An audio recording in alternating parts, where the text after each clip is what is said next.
pedimos, Deus, aleluia, que o Senhor venha tocá-la, que o Senhor venha abençoá-la, que o Senhor venha, aleluia, trazer ao coração dela, Senhor, palavras, Jesus, aleluia, de amor, palavras de vigor, palavras de justiça, palavras de esperança. Senhor, aleluia, que ela venha trazer, Senhor, aleluia, o maná do céu, Senhor, para as nossas vidas. Que ela venha, Senhor, através de Ti, nos impactar, Senhor, com a Tua palavra. E que nós venhamos sair daqui, ó Deus, revigorados, Senhor, e fortalecidos em Ti. Assim nós te pedimos e te agradecemos em nome de Jesus.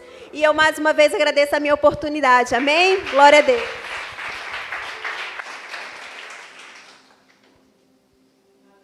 Glória a Deus. Quero cumprimentar a todos na paz do Senhor. Para mim é uma alegria muito grande poder estar novamente aqui, adorando o Senhor com a igreja. Amém? Me sinto lisonjeada pelo convite, pela vida dos pastores, pela vida da igreja, que sempre tem me abençoado, tem abençoado o meu ministério. E nós sabemos, irmãos, que a Bíblia, ela é clara, né? Quem recebe um profeta na qualidade de profeta, recebe o galardão. E o Senhor, Ele tem coisas grandes para fazer nas nossas vidas, já tem feito, né? Nós somos gratos ao Senhor, porque a misericórdia dEle não tem fim. Ela dura de geração em geração, de eternidade em eternidade, ainda que nós não mereçamos. O Senhor é bom o tempo todo. Amém? Abra comigo. Hoje é Santa Ceia, não vamos nos demorar. Amém, amados? Não é por muito falar que seremos ouvidos. Viemos só entregar uma mensagem da parte de Deus. Marcos, Evangelho segundo escreveu Marcos, capítulo 14. Digo para os irmãos que eu relutei muito quando o Espírito Santo me revelou essa palavra. Eu andava dentro daquela casa de um lado para o outro, sem saber o que fazer. Mas nós vivemos na dependência do Espírito Santo, né, irmãos? E nem sempre é do jeito que a gente quer. Marcos, Evangelho segundo escreveu Marcos 14. Vamos ler somente 2 versículos. O 50, o 51 e o 52. Amém? Nós já estamos recebendo do Senhor essa adoração maravilhosa. Amém? É outro patamar. Quando nós entramos nesse nível de adoração, irmãos, que coisa gloriosa. Amém? Evangelho de Marcos 14, só o versículo 51 e o 52 que diz assim. Todos acharam? Facinho de achar. Eu costumo dizer que está entre Gênesis e Apocalipse. Muito fácil. Eu estou rindo porque eu estou nervosa. Da outra vez eu estava nervosa, chorei. Dessa vez eu estou nervosa, estou rindo. Uma confusão, irmão, só Jesus. E um jovem o seguia, envolto em um lençol sobre o corpo nu, e lançaram-lhe as mãos, mas ele, largando o lençol, fugiu nu. Podeis assentar? Amém? A palavra do Senhor, irmãos, segundo nos diz no livro de Isaías, ela é martelo que esmiuça a penha. Ela é pão, é vida, é água, é tudo para nós. E não tem como nós vivermos um ministério, uma vida abundante, se não for a luz da palavra. E se a palavra não nos confronta, tem algum negócio errado. Porque a palavra ela nos confronta todo dia. Nós temos que estar nos alinhando com aquilo que o Senhor quer, com aquilo que Ele tem para nós. Não é necessário traçarmos um histórico, um currículo, porque Jesus ele foi muito prático, ele foi muito bem, ele exerceu muito bem aquilo que ele veio passar para nós. Foram 3 anos e meio de um seminário que nós não conseguiríamos aprender em nenhum outro lugar, porque ele nos ensina na prática e às vezes dói na nossa carne. Porque a Bíblia diz que quem está em Cristo, nova criatura é. As coisas velhas se passaram e tudo se fez novo. Então nós já começamos a aprender que quando temos um encontro com o Senhor, vamos largando para trás as coisas velhas, para que o novo venha a chegar. Nós precisamos nos transformar em odres novos, para que possamos receber esse vinho novo, para que nós não venhamos estragar. E todos os dias nós pedimos ao Senhor: Senhor, nós queremos receber esse vinho novo.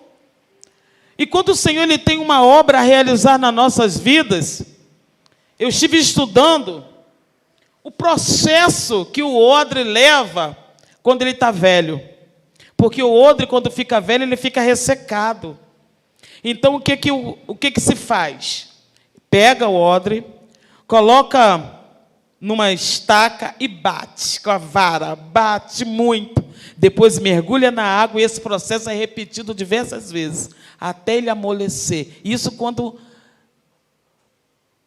Isso se faz quando não quer desperdiçar o odre.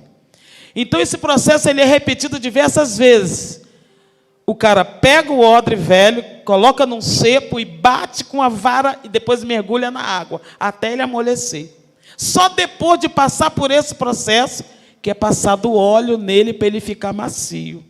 Eu falei: Senhor, que processo doloroso. Como que dói, né? Quando o odre é teimoso, insiste em viver naquele vinho velho. Tem vinho que vira até vinagre, fica azedo. E o Senhor nos ensina todos os dias. E quando eu estava meditando nessa palavra, eu falei: meu Deus, que mistério é esse? Que jovem é esse? O negócio estava estreito. O mundo espiritual estava em guerra. Porque tinha chegado a hora que o nosso Senhor ia ser levado à via dolorosa. E como uma pessoa que conhece a trajetória do Todo-Poderoso tem a coragem de se envolver no lençol nu e ir acompanhando o negócio de longe, aleluia, provavelmente ele pensou: está escuro, eu vou poder me esconder, eu vou poder seguir Jesus de longe, aleluia, sem nada por debaixo. E eu falei: meu Deus, dura essa palavra. Que palavra dura, Senhor. Não é muito meu costume. A gente costuma dar uma... Mas hoje o Senhor tem um negócio mais forte conosco. Jesus já tinha preparado a última ceia. Ele sabia que ia ser traído. Ele sabia de tudo. Depois que ele participa da ceia, ele vai para o jardim orar. Jesus viveu uma vida de constante oração. Ele deixou para nós um exemplo em tudo. Foi tentado em tudo e em nenhum momento ele pecou. Não tem desculpa, irmãos. A gente fica, às vezes, querendo arrumar desculpa para os nossos relaxamentos, as nossas falhas. E o Senhor ele não errou. Ele provou para nós que é possível viver uma vida em santidade de oração, né? Direitinho na presença. Quando Jesus chega no Getsêmani, ele chama os discípulos e fala assim: ora comigo um bocadinho. E chama Pedro, Tiago e João mais para perto e vai orar. Ele estava angustiado. Ele sabia que ele ia passar pela via dolorosa. Mas o negócio estava tão estreito que eles dormiam. Eles não conseguiam ficar com os olhos abertos. E a Bíblia diz que Jesus ele foi orar, mas a sua alma estava angustiada até a morte. E quantas das vezes, irmãos, o Senhor chama a gente para orar, porque o negócio está estreito, o mundo espiritual está em guerra, mas nós queremos só dormir. Não estamos atentos para o que está para acontecer. Jesus estava preparando para o que estava por vir. Nessa noite, em nome de Jesus, que nós como igreja do Senhor possamos estar atentos em, aleluia, constante oração para o que está por vir. Não é hora de dormir, não é hora de cochilar, não é hora de ficar com os olhos fechados, é hora de ficarmos atentos em oração, sabendo que o mundo espiritual está em guerra. se cumprir.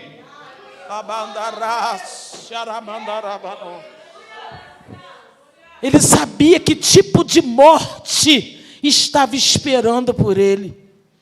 A Bíblia diz que enquanto ele orava, o seu suor se transformou em gotas de sangue. E ele falava: Pai, se possível for, passa de mim esse cálice, mas que todavia seja feita a tua vontade. Aleluia.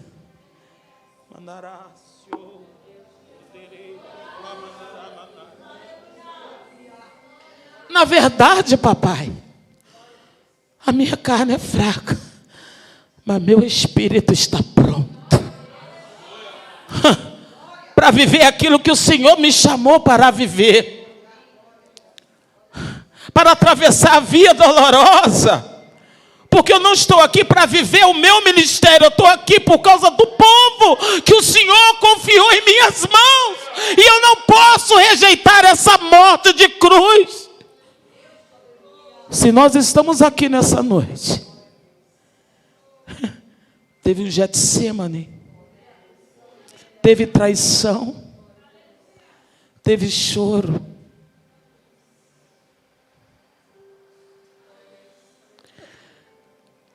e nós começamos, irmãos, a imaginar que a nossa mente humana não consegue entender, calcular a imensidão do sofrimento de Jesus naquele jardim, sabendo o que ele ia atravessar, porque ele sabia.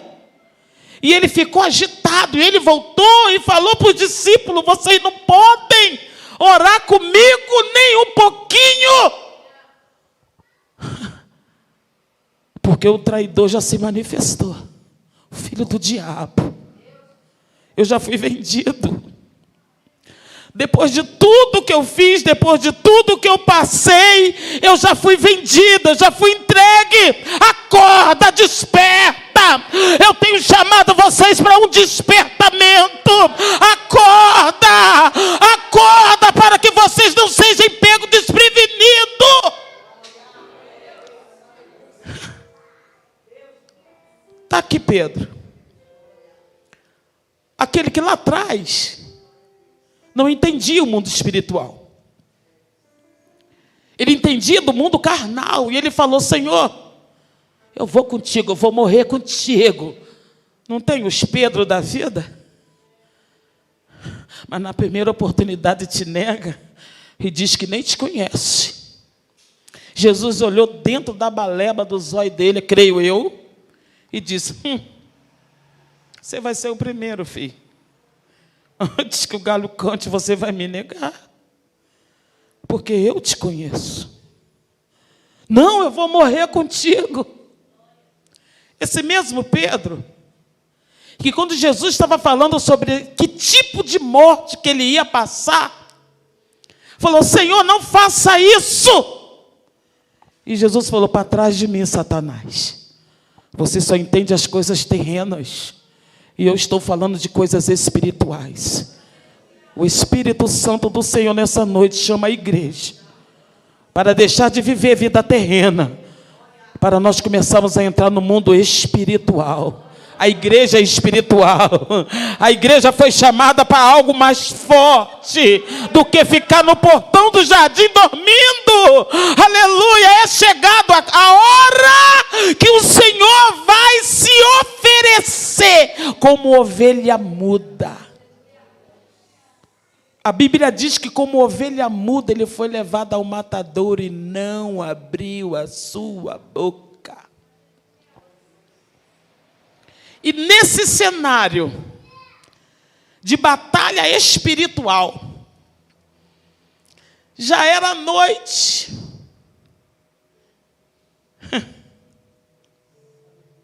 Lá vem o jovem, enrolado no lençol, nu, observando de longe o que estava acontecendo. E eu fiquei perguntando hoje, eu fiquei hoje, irmão, desesperada, perguntando para o Senhor: por que estava todos os discípulos em alvoroço, Jesus desesperado naquele jardim, e esse jovem andando atrás da multidão, daquela muvuca, enrolado num lençol de linho nu. Não tem lógica. O bicho está pegando, o sacerdote, irmão, dando lugar para o Satanás. Os discípulos dormindo, não estavam entendendo nada do que estava acontecendo. O mundo espiritual em guerra, já estava anoitecendo, a turba já estava vindo com pau, com espada, aleluia. E aquele jovem de longe, observando tudo que estava acontecendo, enrolado num lençol nu. E eu tentei perguntar para o Senhor: que negócio é esse? E o Senhor começou a ministrar no meu coração, e eu comecei a ficar desesperado.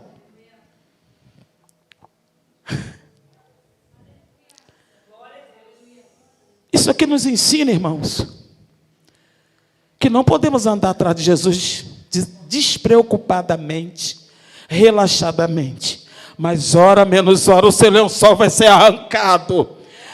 Mas dia menos dia o negócio vai ser revelado. Andar atrás de Jesus, irmão, despreocupadamente, achando que vai ficar no anonimato, vai dar ruim.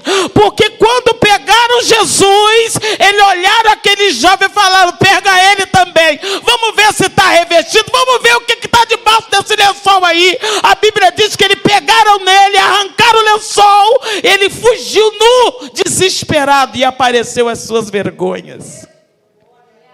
O momento era de caos, de choro. Alguns dizem que é marco, mas a Bíblia não diz, não vamos entrar nessa questão. A Bíblia diz que o cara estava nu.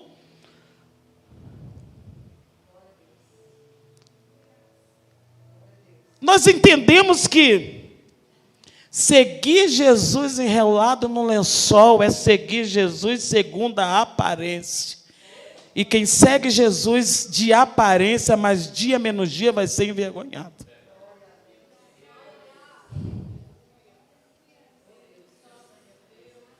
Nós entendemos que seguir Jesus enrolado num lençol é seguir superficialmente. Nós não podemos seguir Jesus de longe. Temos que chegar para perto. As nossas atitudes determinam como que o nosso nome vai ser escrito na história. Porque ainda há tempo de mudança. Esse mesmo Pedro que negou Jesus, quando chegaram para ele e falaram: tu é Galileu, tu estava com ele? Não, nem conheço, não sei quem ele é, me larga, não, e tal. Esse mesmo, Jesus conhecia ele. Depois que Jesus ressuscitou, eles tiveram um encontro na praia. Eles estavam pescando e Jesus, depois que ressuscitou, andou ainda 40 dias sobre a face da terra, terminando o seminário. E falou para ele, ele podia ter ido a qualquer outro. Mas ele chega para Pedro e fala: tu me amas? Amo, Senhor. Tu me amas? Eu te amo. Mas tu me amas mesmo? Senhor, tu sabes. Então apacenta os seus irmãos. Eita glória. Aleluia. Tudo na nossa vida, no nosso ministério, faz parte de um processo. Você decide se você vai fugir nu correndo ou você vai se converter e vai ajudar os seus irmãos.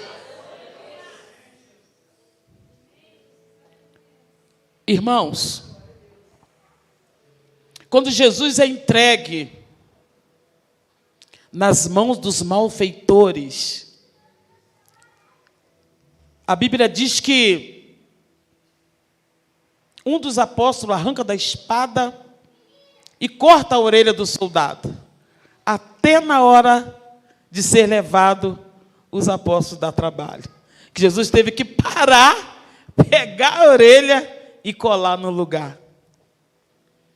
Mas nós entendemos, se nós estamos aqui nessa noite, alguém pagou um preço. e preço de cruz. E o que nos ensina muito, irmãos, é que ele não abriu a sua boca. Jesus está ensinando para nós hoje que nós somos ovelhas, que nós somos levados todo dia, irmãos, que nós somos testados todos os dias, mas ele deixou um exemplo para nós. E quando ele foi julgado covardemente, foi levado de um lado para o outro, apanhou, foi chicoteado, cuspido, bateram em sua face, ele não reclamou, porque ele pensava em mim, pensava em você. Ele olhava para mim, olhava para você. Aleluia! Ele se despiu da sua glória para se oferecer em sacrifício. A cédula que era contra nós foi rasgada, porque nós somos comprados não com preço de ouro nem prata, mas nós somos comprados com o sangue do Cordeiro. E isso é muito forte. A igreja do Senhor, ela não pode perder essa essência. A igreja do Senhor, ela não pode se esquecer de quem somos, para onde vamos, de onde viemos, qual é o tipo de sangue que corre em nossas veias. Porque a Bíblia diz que antes nós éramos zambujeiro, mas nós somos enxertados na videira. Não podemos produzir outro tipo de fruto.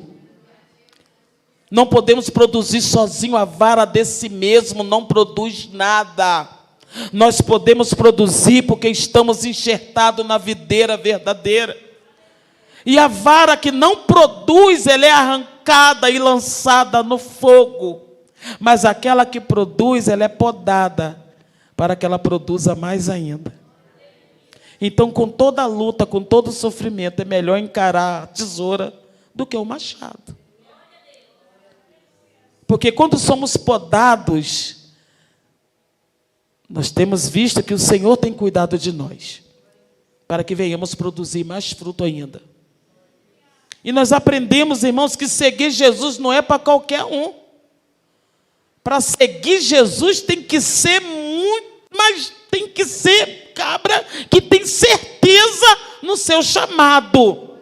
Não é para qualquer um. Tanto é que muitos, no metade do caminho, fogem. Muitos vêm de qualquer maneira, enrolado em qualquer negócio, chega na metade do caminho, é envergonhado e foge. Porque o Senhor nos chamou para um negócio muito sério. Quando ele foi levado para o Gólgota, para o lugar da caveira, arrastando aquela cruz pesada, ele pensou em mim e em você. Nós estamos aqui por causa dele, vivemos por ele, adoramos a ele. Só ele tem palavra de vida eterna. Não podemos seguir a outro Senhor. Porque a ovelha, ela não segue estranhos. Ela conhece a voz do seu pastor. A ovelha não segue mercenário. Tem muitos mercenários por aí. Mas a ovelha, ela não segue estranho. E quando ele é levado para a crucificação, momentos de dor, momentos de desespero, ele chegou a gritar, irmãos. Eloi, Eloi, lema sabachthani.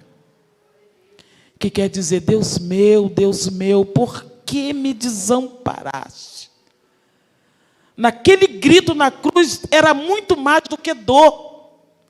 Porque nós entendemos que ele levou sobre ele os nossos pecados, as nossas dores, as nossas enfermidades. Pela essa pisadura nós somos sarados. Sarado de quê? Sarado das mazelas do mundo, sarado daquilo que o Satanás tentou infligir nas nossas vidas. Pela pisadura de Jesus nós somos sarados. A igreja é uma igreja sarada, a igreja é uma igreja santa, a igreja foi lavada e remida no sangue do Cordeiro. A igreja não se contamina.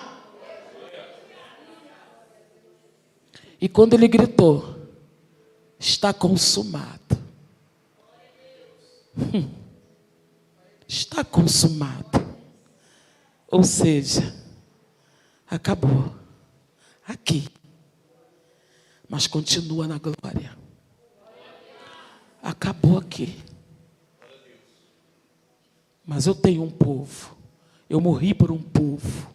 Eu vim para um povo. Que nessa noite, irmãos, nós possamos fazer uma reflexão da nossa vida. Nós possamos olhar para dentro de nós mesmos e ver qual posição nós ocupamos no reino. Qual é a posição que eu ocupo, que você ocupa no reino? De que lado que nós estamos? Estamos do lado daqueles que se enrolam em lençol, aparentemente seguem a Cristo, sem qualquer comprometimento? Ou estamos lá, como João estava, até o fim, sabendo em que temos crido? Que nessa noite nós possamos nos lembrar do sacrifício. Não é uma santa ceia, não é um suco e um pão simplesmente, é um memorial que foi deixado para que nós venhamos nos lembrar desse sacrifício. E Jesus deixou bem claro, irmãos, fazer isso em memória de mim. É para Ele, é em memória dEle. É noite de quebrantamento, é noite de choro, é noite que eu vou olhar para dentro de mim mesmo e falar: Senhor, não merecia. Porque quando nós falamos da palavra, nós falamos como se fosse algo remoto, longe, uma ficção. Mas isso aqui aconteceu de verdade, para que nós tivéssemos direito à vida eterna. Para que nós tivéssemos direito, irmãos, a chegar lá. Aqui é só um ensaio, para quando nós chegarmos lá, Ele vir nos abraçar e falar: vinde, benditos de meu Pai, possuí por herança a terra que vos está preparada desde a fundação do mundo. E nós vamos ceiar com Ele e Ele conosco. Que nessa noite, irmãos, nós possamos nos alegrar, porque nós estamos na presença do Rei, que venceu, e Ele nos garante que nele nós somos mais que vencedores.